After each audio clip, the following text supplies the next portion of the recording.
Hi friends, it's SuNN here with another Fabricate Friday video. I have a giant box for you. Oops. I'm just going to decorate it with a little card on the inside, but you can decorate how you'd like to do it. It's a giant box. The box is 7 by 4 and 2 inches tall. So I did a video a couple of Fridays ago about the tea box or Tetley tea box, and I really like the idea of the flip top head.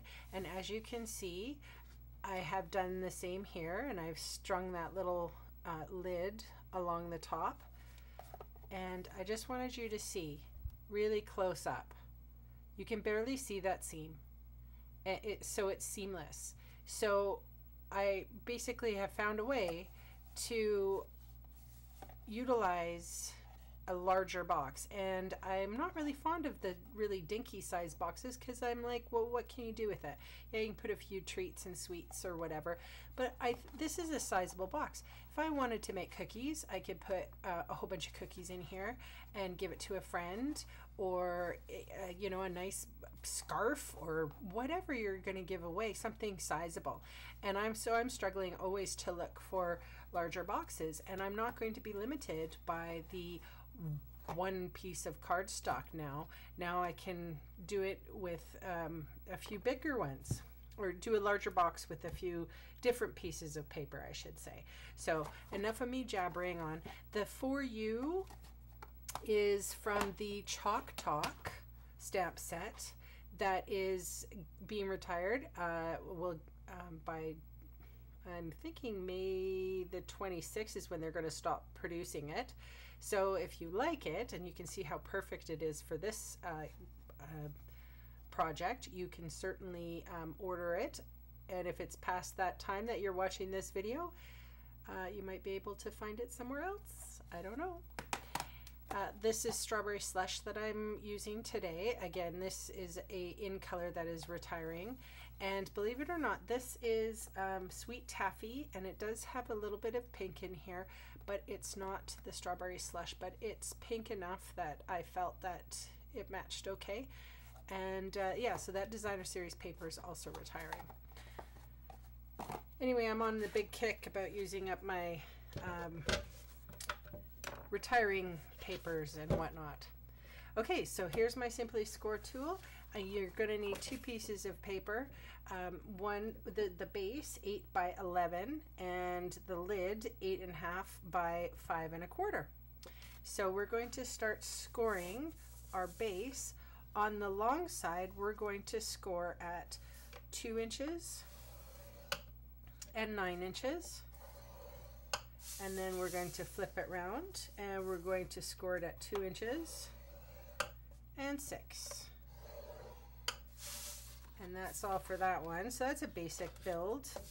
And for the lid, which is the 8.5 by 5 1/4, there is 3 sides you're going to do 3/4 of an inch, and one is only going to be in 1/2 inch. So we'll start with the long side here, and I'll show you which ones.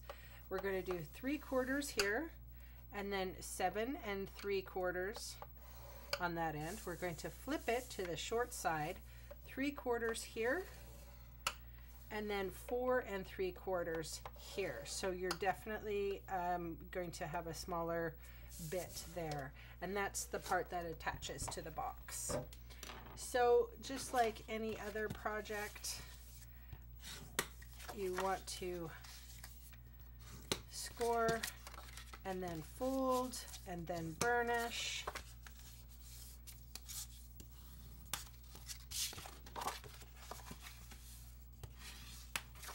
And this one isn't as complicated as that tea box that I made the other day, but still has, we're not getting rid of anything. We're just going to cut up the score line, and we're going to wedge a little bit out on the tabs themselves.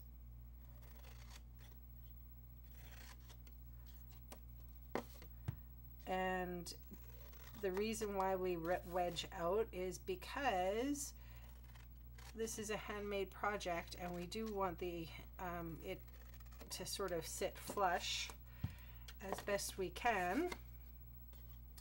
And by wedging out the little tabs, you do get that opportunity to sort of hide any little mistakes that you may have.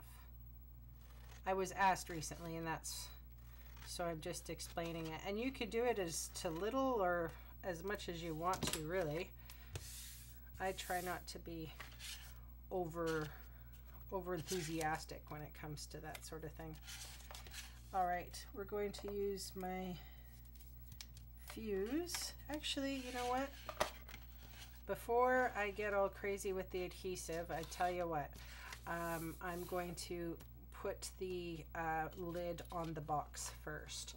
So for the cutting of this guy, I'll just move that off to this side here so you're not distracted. I'm going to remove this whole little piece and this whole little piece here, rectangle, and I'm going to come up as far as my camera if it will focus. So on the right side of the score line, I'm going to cut, and then I'm going to cut out. Okay. On the right, or sorry, this would be the left side of the score line, and it's just right close up to the score line.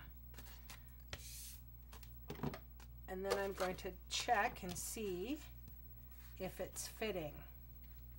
If I need to take a little bit more off. I just want it to sit flush and look fabulous.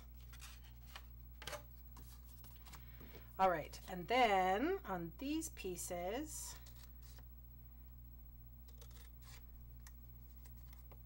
and of course we can wedge.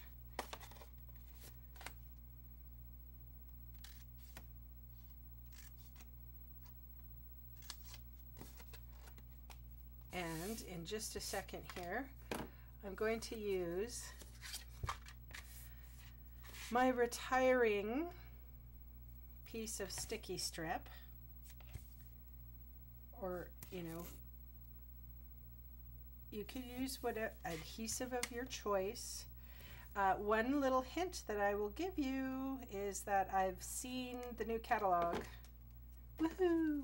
And there is something really exciting that's coming. So I'm not upset now about the sticky strip at all.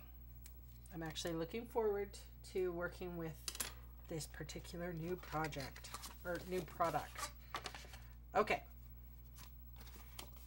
Again, the easiest way I have found is to sort of line up my score lines, line up my butt things right close together.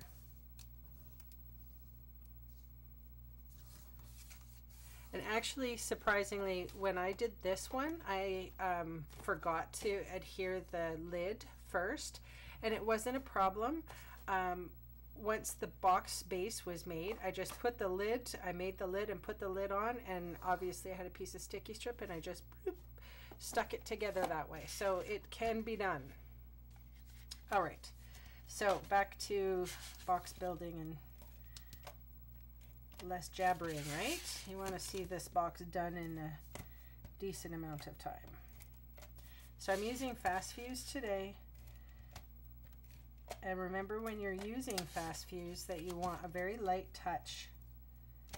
So I'm not pressing really hard down on it, which is what I used to do. All right. So I'm just going to bring my corners up.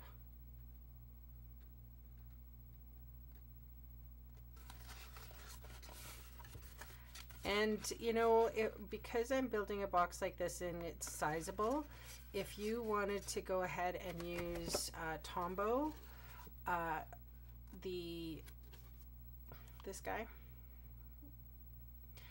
I would recommend it, especially if you're putting something fairly sizable in the box.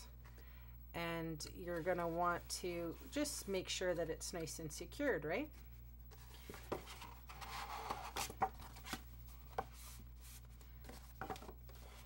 And sometimes I find with dry adhesive, they have a tendency to dry up.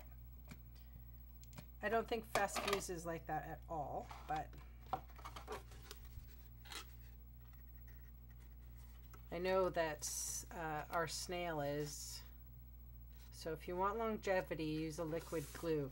But go ahead, like I said, and use whatever, an adhesive of your choice. So you could leave it perfectly like this. If you like this look, fantastic. What I don't like about it is the flip, you know, these edges flip out. Now some people have put, you know, like bows and stuff around, and I'm not that kind of a person. So I like this idea where I learned from the Tetley tea box when I actually bought the Tetley tea. They have these edges cut out for that particular reason, and love the idea. So I'm going to use that same idea. And I forgot to measure. So how I did this was I just took my ruler and in and around the 2-inch mark, I just made a little tick. And so from your front side here, so this is the front, I'm going to mark a 2-inch mark.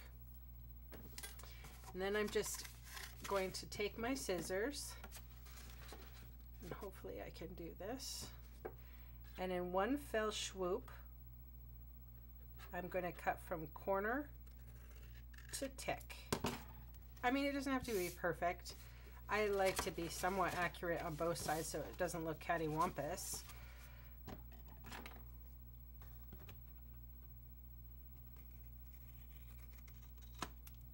Like that. Oh boy.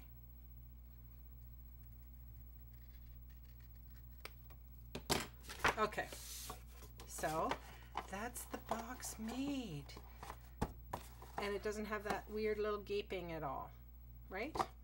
Okay, so piece of designer series paper. This is Maritime that I'm using on this one, and I've pre-stuck it so you don't have to watch me fight with glue. What is the designer series paper? 6 3/4 by 3 3/4, and the same was on the inside and on the inside. So if you wanted to decorate your pretty box like this, go right ahead. Same, it's just 3 pieces. And then I just have some Coastal Cabana in a circle, and that for you. Oh, so 3 1/2. Oh yeah, see, I have to measure.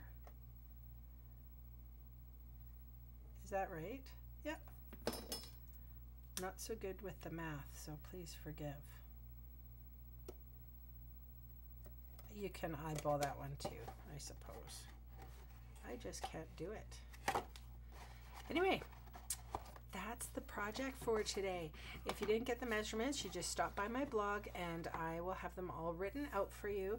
Thanks so much for joining me, and I hope you have a great weekend. Bye.